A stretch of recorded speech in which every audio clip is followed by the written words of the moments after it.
Honorable President,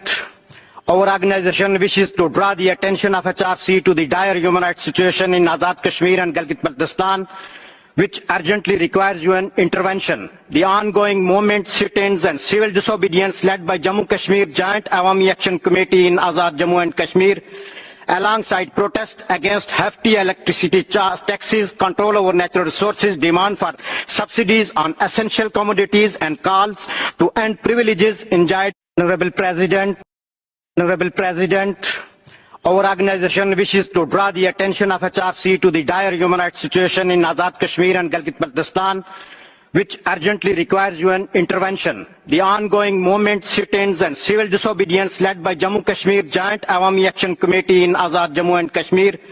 alongside protests against hefty electricity taxes, control over natural resources, demand for subsidies on essential commodities and calls to end privileges enjoyed. Honorable President,